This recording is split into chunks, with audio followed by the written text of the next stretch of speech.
You doing it or am I? We're done. We're on. We're living. Okay, well, that's no way to start it. Good afternoon, everybody. Hello. Is this a Kerfuffle podcast or is this a serious one? This is a Kerfuffle podcast. We'll be asking difficult questions. We'll be challenging Mr. Knight, but we will also be irreverent at the same time. Well, that's good. Thank you. And you're doing it from the toilet, I can see, David, but at least you put on the tie. I'm at home. But on that note, did anybody see the screenshot of Peter Knight's conversation with Seth Godin the other day? Peter was pictured against a lovely bookshelf, bookcases, as was Seth. But now we get to speak to him in his garage. Well, actually, it was funny enough. It was yesterday I had the podcast with Seth, and it was a case of how on earth am I going to be able to top that and end the week in an appropriate way? Well, there you are. And well, here I am. What can I say? Seth Godin on a Thursday, mince and whale on a Friday. I tell you, the weekend. A mince whale sandwich. Well, okay, let's kick off straight away. So what we're here today, Peter, and thanks again for joining us, is we obviously want to get the idea from you. I guess you're pretty relieved now. You've made the decision to take it all digital. When did you take that? You left it as late as possible, didn't you? Well, certainly we left it late. Yeah, we started planning for it, of course, as COVID hit. But we took the actual sort of firm decision probably about 8 weeks ago, where there was just too many variables. And it was like when the government announced that actually events could open up from the 1st of October, there was a moment where I thought, I've got this completely wrong. You know, it's like everyone's going to be desperate for a physical event. We could have done it 8th of October. We could have been the first. Well, wouldn't that have been amazing? But I'm not saying I've got it. By the way, I've got no bloody crystal ball. It was just fortuitous. But we just felt there was too many potential variables. So we decided to go all in. What would have happened, though, if you're there, what are we now? It's 3 weeks away. And then the rule of 6 comes out. We wouldn't have been talking to you today, would we? Well, no. I mean, I feel really sorry for so many other people as well, because, I mean, so many people have been affected now by this change, on a personal level. It's my mum's 80th this year. I've got a 92-year-old stepdad. They've got a party planned on the 31st of October. That's all going to go to cock. My daughter's getting married in December. That's all gone to cock. And those, that's just my life. Everybody else's has been affected. So it is a pain. But we were, look, you sometimes. One of the biggest lessons from this period I've taken came from the former chief executive of General Electric, and he said basically there's 2 things that you have to do. He said you've got to be decisive, but you've got to be patient. And what he meant by that was work out in advance the decisions that you need to take, but only take them and implement them when you absolutely have to. And I think that on this occasion, by the way, I wish I'd learned that 40-something years ago, because that would have been really handy. But on this occasion, we basically planned for both options. We worked out what was it going to be, and in the end, we said, right, we're going to go for it. And we've properly gone for it, as you've seen. In terms, I would say, would you say it's a fair comment that your offering actually in the virtual offering is so much more. You're able to do more with it over, say, a 7-day period than you would be able to, because people get access, don't they? Once they buy a ticket, they've got access then for sort of 7 days. Now, just to give you an idea of some of the numbers, and Peter, I'm sure you want to know that I've been listening to every word that you've been saying, but you've got 15 world-class business speakers, 25 industry experts, 8 of the best agents in the UK, 5 from Australia, 46 sessions across 4 screens, an amazing virtual exhibition, TV studios in Manchester. I'm hoping that was my invite there. Sydney and London. I mean, this is a massive production. And in terms of scale and scope, the only person I think that has been as ambitious as you in trying to cram as many speakers as possible into a very short time frame has been Sanjay at Sanjfest last year. But given that you've got 7 days of access, this is superb, isn't it? Well, thank you, David. Yes, and look, we had 3 options, broadly speaking. We could either have cancelled it and or postponed it, as I think some other events have said that they're doing. We could put it on, sort of like a Zoom, YouTube type thing, or we could go for it. And we took the decision to go for it. And there were several factors determining that. One was the numbers of suppliers that we work with who, want the opportunity to showcase all their innovations and products. And what's been amazing during this lockdown period is it's given people a lot of time to innovate and to create new products and services. And I know, Whaley, you've been going through your top 40 list, and some of the stuff which has come out is extraordinary. Right. But also, I think that agents need to equip themselves. We're titling the event the next normal, and that's because I believe passionately that we had the old normal, that's gone. We've got the next normal, that's not here yet. We are currently in the awkward bit in the middle between the two. Good point. But we need to make sure that people are properly ready and geared up for the next normal, and that's our goal. And so what we've done is we've assembled that lineup. And David, it's amazing. Actually, it's funny. With Seth Godin yesterday being announced, it sort of pushes some of the others back. But we used to have Josh Fegan would have been the main turn. I've had to say to him, you're just the fluffer mate now, which is. I think once you've been a guest. Once you've been a guest on the Josh, I actually, Seth is your warm up. Actually, we both know that. But we've not just got Josh. We've got 4. We've got 5 from Australia. Now, normally, someone like Alexander Phillips when he came over, with his demands, Peter, yes, thank you very much for inviting me to EA Masters. Yes, I will be requiring a first-class return ticket. Emirates already had only. Very good of you to offer to put me up. I only stay in Claridge's when I'm in London. So when you've got that sort of stuff going on, right? Luckily this year we haven't had any of that, and genuinely what it means is that we can hopefully, we will be delivering way more content than we could ever have done before. And we've got speakers, literally, we've got 2 from the United States, 5 from Australia, several from Manchester. So it's truly international, clearly, Sydney, New York, Manchester. So, Peter, can we go through them? Let's start with the biggest turn of all. We mentioned, shamelessly name dropped him a few times, and you just couldn't have got him, in all honesty, at a normal event, could you? Because the likes of Seth and the fees that they dictate, their availability more than anything means that these people only, go phenomenal rates in the wider world. So to be able to get him at an event like this is an opportunity, isn't it? Now that it is digital. Very much, Simon. And I mean, look, it's still eye-watering. I actually calculated that on the basis of the time that he's investing into our event, if he was to do that for 8 hours a day, 5 days a week, and let's give him 7 weeks holiday a year, so he does it for 45 weeks, right? He would earn $90 million a year. So it's not, but when the first quote came through, I said, he doesn't know he's not flying over and spending 3 days here. This is like it's a half-hour gig. Yes, he does know it's a half-hour gig. Anyway. But I think what you've done is you've realised what Whale realised about a year ago, is if you want bums on seats, you need a headline act that's Jewish. And that's why you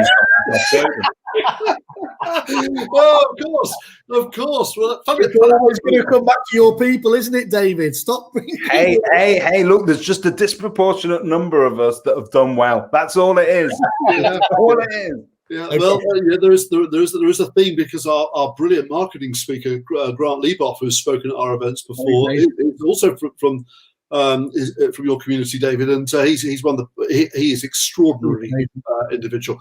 But look, Seth Godin, it's fantastic. I had a wonderful conversation with him yesterday, which of course I'll be name dropping like mad. When I was talking to Seth, but I had a great chat with him, and he what was amazing about it is that he just came across as such a charming person, and I was so pleased because I've read, if not all of his, certainly most of his books. I've seen him present several times, on his blog and so on and so forth. And you feel like you get to know somebody, don't you? But of course, when you actually meet them, sometimes it's a bit different. And obviously I only met him via Zoom, but in the 20-minute conversation that we had, what came across was super intelligent, extraordinary mind, but a really funny guy as well, and a good guy, and I enjoyed. I came off the call going, I was absolutely buzzing, and I just thought, what great prep for Mince and Well, and that was. He's a great speaker, and he's engaging, and he's one of those rare types that does well across a range of different media. So you can listen to him and you can watch him and you can read him, and it's all as good as each other. I mean, the first thing is anyone who obviously hasn't heard of him, easiest way, isn't it, is going and listening to some of his TED Talks. Short, 10, 20 minutes. If you're not convinced just on the back of that, I'll be surprised. But for those people that don't know Seth Godin, why should they come to listen to him, do you think, is the best way of summarising it? Well, Seth is he's been. I love that they have these things in the United States. He's in the Marketing Hall of Fame, and I think he's the inaugural member of the Marketing Hall of Fame. And quite frankly, quite right as well. He was probably the one of the very, very first people to understand and get the internet. Basically, I mean, he sold his business to Yahoo, and he became the head of marketing for Yahoo. This is before Google existed, right. So he's an absolute internet pioneer. And not just internet, of course, the whole digital area. And he's got this incredible ability to keep ahead. And he'll be 60 this year, so he's not a young hipster. But boy, when you hear him speak, and I mean, he is absolutely on it in every respect. So, an absolute pioneer. And what I think he's managed to do is he gets this combination of people. He gets the combination of people and tech brilliantly well. So he understands the dynamic, and so I would actually say, Simon, the most digestible way to get to know him is to go on his blog. And if you just type into Google Seth's blog, right? I mean, it's amazing. In fact, if you just type in Seth, you'll probably get him. Over 6 million people a day get an email from him with his blog details. It's free, as always. These things are, as is mine, by the way. I mean, there's 6,000 to get mine, but he gets 6 million. So some way to go yet. But that's probably the most digestible way and simple way. And and then of course he's written so many books. Purple Cow probably being one of the best known. I came across. I was given this one, which is that's like the Madonna book that sat on the news table for a while. He can barely lift it on his own. Well, I did actually show it to him. Of course, obviously he's seen it, but I just thought I'd just show him, the depth of my research. And I said to him, I've been doing a bit of revision, Seth, prior to meeting you today. I have to say, though, this does not make for the easiest bedtime reading. And he said, I am not liable for any injuries caused by reading my books, which is great. But look. Ultimately, we are in a Grant Lieboff, fellow member of your community, David, who I've already mentioned, the marketing expert. Grant Lieboff said on one of our webinars, COVID-19 has changed nothing. It has accelerated everything. And we can debate the first half of that statement, but I think the second half is absolutely a given. And then what we've got is a situation. One of the reasons we're going for Seth Godin is because I think if there's an individual who understands what not out there in the future, sort of 20 years from now, but what's going to happen in 2021, 2022. Yeah. That's the hard thing of all, isn't it? Not looking futurology, jetpacks. That we can all do that, but actually, what's going to actually hit? What is the cryptocurrency, the blockchain bit that's going to genuinely make a difference? Well, hang on, you've got David Wood. You've got him down as a futurist.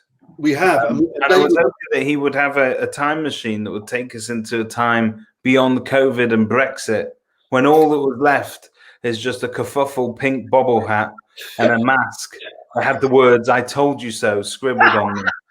Well, David is one of the Property Academy's speakers, and he does do that longer term stuff. And he's got a really interesting history as well. Actually, he was one of the co-founders of a piece of tech called the Scion, which was a forerunner of the iPhone, really. All right. But that was the little thing. I remember that. Yeah. And that was his business. And at one stage they were, well, basically, they had that. There was the personal organizer. There was the Palm Pilot, and there was the Scion, and those were the two. So they went head to head. And basically, as with all these things, you have a bit like Android and Apple.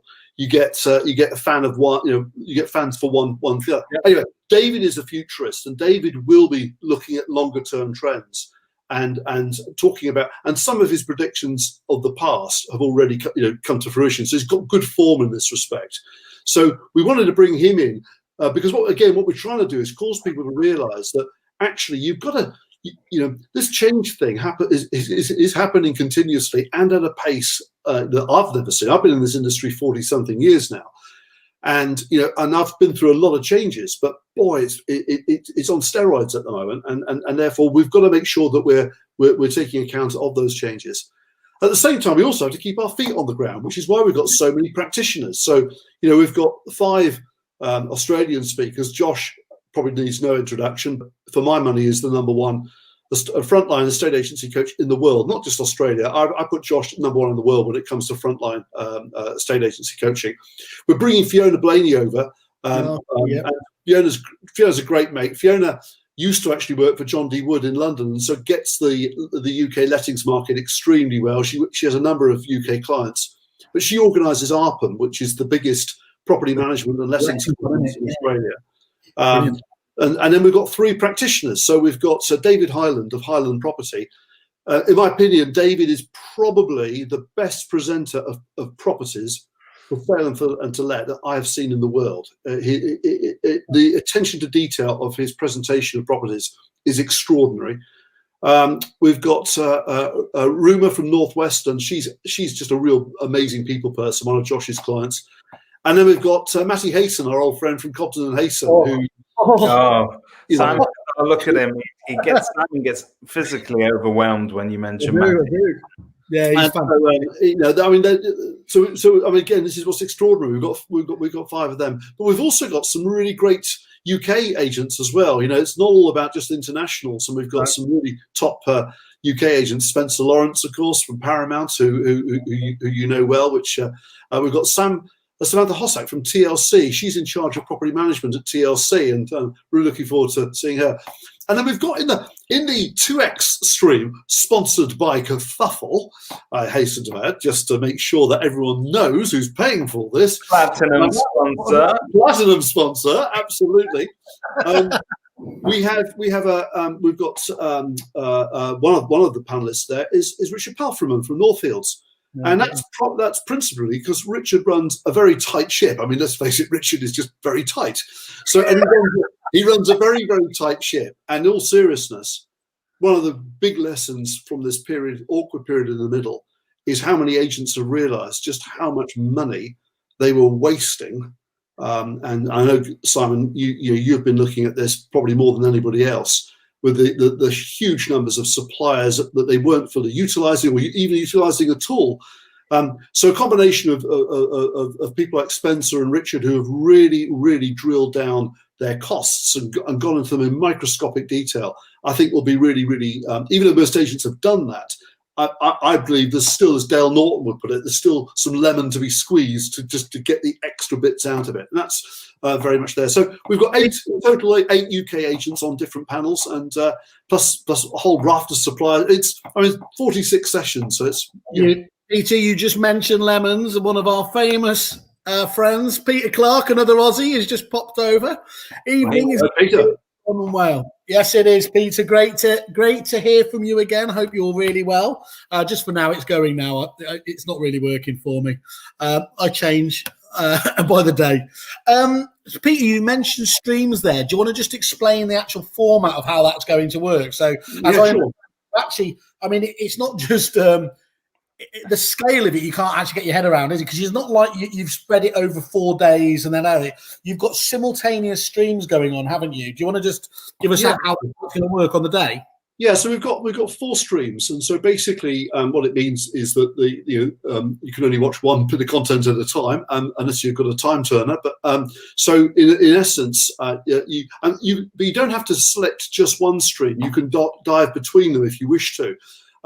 So we've titled the streams. One of them is titled Leadership.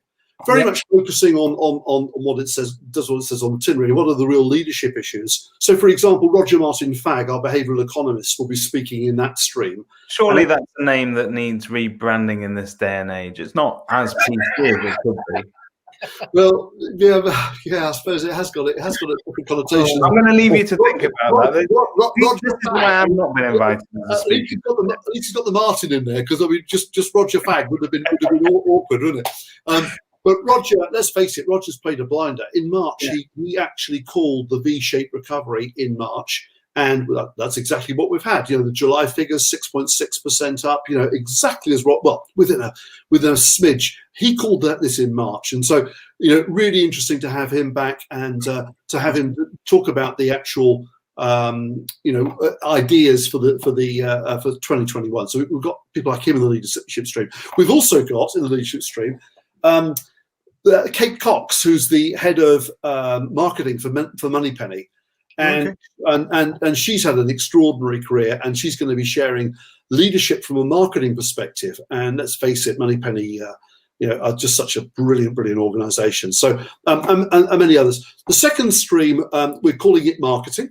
I mean, these titles could have been there's a lot of overlap, but it's basically we're looking at all sorts of different marketing initiatives and marketing ideas that we can put out there. And of course, there's so many new products and services that are being provided there. So we've got some really, really great marketing related speakers coming in for that.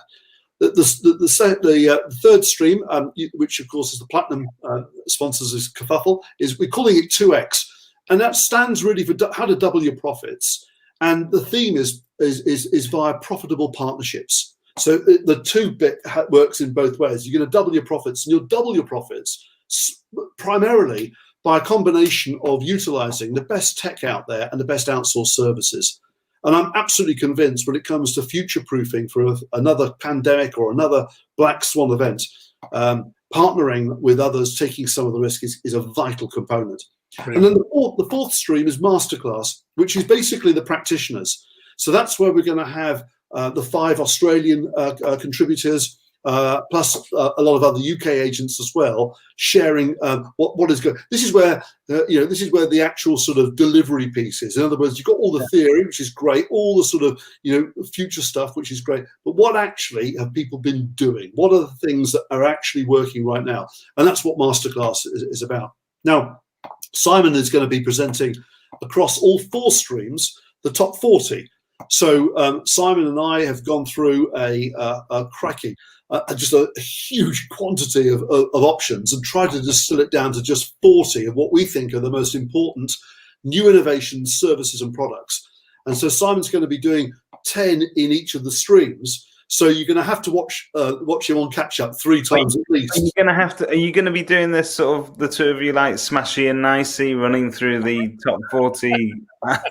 I've already bagged Fluff Freeman style for my part of it, but no, this is good. Whaley's flying solo on this one. We'll do a great job, I know.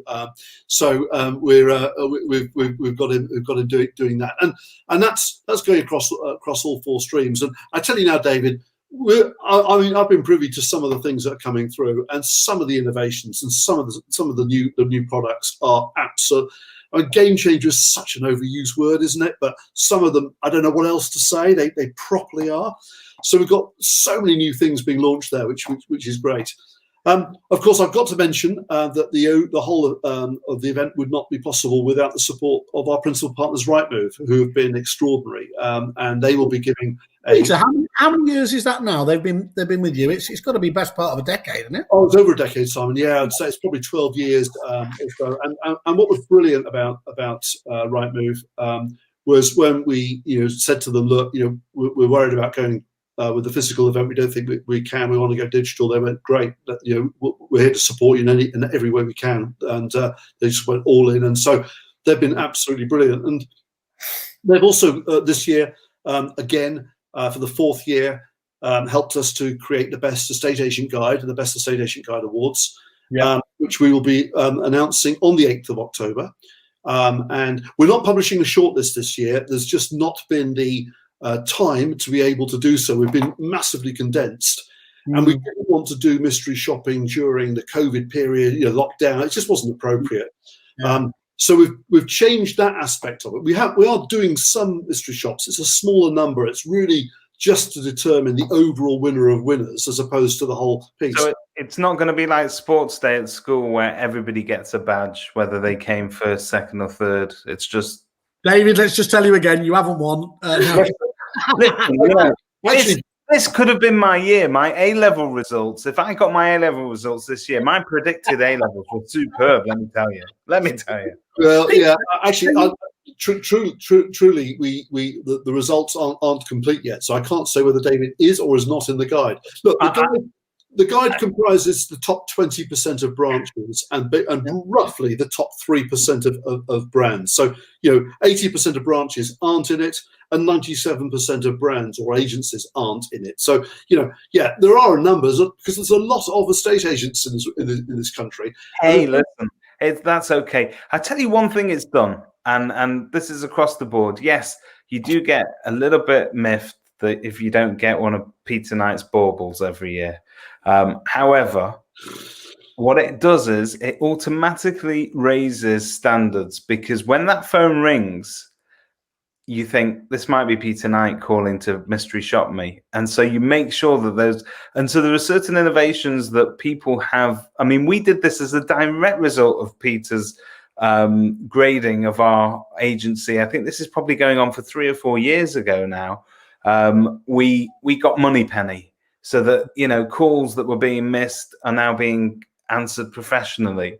You start to up the quality of getting back to people. We used to have the system where, if somebody emailed or requested a viewing on Rightmove, you may pick up the phone to call them back. But quite rightly, Peter said, well, there's a reason why they've emailed you. They would like a digital response. So you start to adapt your business in that way. So Simon, don't be cynical about this. I have taken David, I tell you what I'm laughing at. I'm laughing at you. So, we're not going to do this for our clients. Fuck them. But for the awards, we will invest all our time, money. I'll tell you what, as agents, and we've discussed this on this show, and it's a theme of many, many different property podcasts. But as agents, we live in our own little bubble. We don't often see what good world-class customer service looks like, and it's only when you go out into the outside world. So your equivalent will be booking a holiday.